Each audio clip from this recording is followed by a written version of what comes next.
Bonjour, aujourd'hui on va s'intéresser à une petite merveille de technologie du quotidien, un système simple mais vraiment brillant, qu'on a tendance à complètement oublier. Alors, tout commence par une situation très commune, un problème que j'en suis sûr on a tous déjà rencontré. Un escalier plongé dans le noir. On connaît tous cette situation, pas vrai? On se retrouve au pied d'un escalier, dans le noir complet, et on hésite un peu à se lancer. La sécurité, c'est évidemment la première chose qui vient à l'esprit, et le besoin de lumière est juste criant. Mais la question, ce n'est pas juste d'allumer une lumière. Non, le vrai défi, c'est de rendre ce trajet plus sûr, bien sûr, mais aussi plus intelligent. Comment faire pour ne pas gaspiller d'énergie en laissant la lumière allumée en permanence? Le besoin est donc double. D'un côté, il faut que le système réagisse à la présence de quelqu'un. De l'autre, il doit être assez malin pour savoir s'il fait déjà jour ou non. C'est vraiment la combinaison de ces deux conditions qui va rendre la solution à la fois utile et efficace.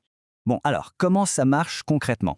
Pour bien comprendre, on va suivre le parcours de quelqu'un qui utilise cet escalier. On va voir le système en action étape par étape. En fait, le système est d'une simplicité assez élégante. Il est fait de deux types d'éléments essentiels. D'abord, des détecteurs de passage, en haut et en bas. Ce sont un peu les yeux du système. Et ensuite, des ampoules à LED, qui en sont les muscles.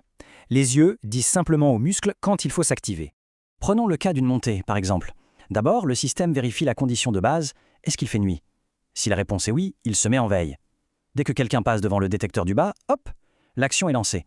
Le microcontrôleur donne l'ordre d'allumer les lumières. Une fois que la personne arrive en haut, elle active le deuxième détecteur, ce qui signale la fin du trajet, et pop, les lumières s'éteignent. C'est une séquence logique super efficace. Mais attention, il y a une condition absolument essentielle. Rien de tout ça ne se produit s'il ne fait pas assez sombre. S'il y a assez de lumière naturelle, le système reste inactif pour économiser l'énergie. C'est ça l'intelligence du système. Ce qui est vraiment intéressant maintenant, c'est de regarder un peu sous le capot, de voir comment le système pense et comment il agit. En fait, on peut décomposer tout ça en deux grands flux. Et ces deux flux, ce sont ce qu'on appelle la chaîne d'information et la chaîne d'énergie. La première, c'est le cerveau. Elle traite les données et prend les décisions. La seconde, c'est le muscle. Elle fournit la puissance nécessaire pour que l'action se fasse. Ce schéma nous montre très bien comment tout s'articule. Regardez, en haut, on a la chaîne d'information. Les capteurs acquièrent des données, le microcontrôleur les traite et les fils communiquent l'ordre. Et en bas, la chaîne d'énergie prend le relais. Le secteur alimente le système, un relais distribue le courant et ce courant est converti en lumière par les ampoules. C'est comme une danse parfaitement synchronisée entre l'info et l'énergie. Donc pour résumer, la chaîne d'information, c'est vraiment le cerveau. Son rôle, c'est de percevoir ce qui se passe à l'extérieur, de décider de ce qu'il faut faire et d'envoyer l'instruction. Et pendant ce temps-là, la chaîne d'énergie, les muscles, reçoit l'ordre et fait le travail. Elle prend l'électricité et la transforme en lumière au bon moment. Maintenant qu'on a vu la mécanique, passons à l'étape suivante. La logique, le programme qui est le véritable cerveau du système. Et là, on peut voir ce cerveau sous deux formes différentes. À gauche, un organigramme, c'est une représentation assez classique de la logique, et à droite, un code en bloc, qui est beaucoup plus visuel. Ils décrivent exactement la même chose, mais comme on peut le voir, il y a des trous. Il manque des pièces au puzzle.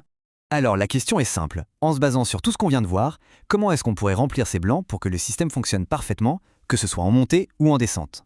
Et voici la solution. En fait, la logique est simplement dupliquée pour gérer les deux directions.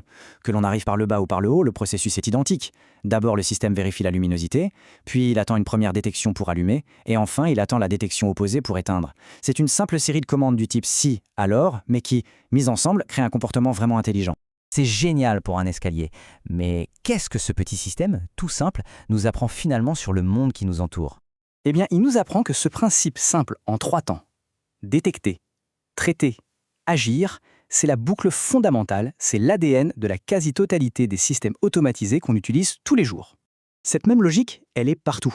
Pensez-y, la cafetière qui se met en route le matin, le thermostat qui régule la température, les portes automatiques du supermarché. C'est toujours la même histoire.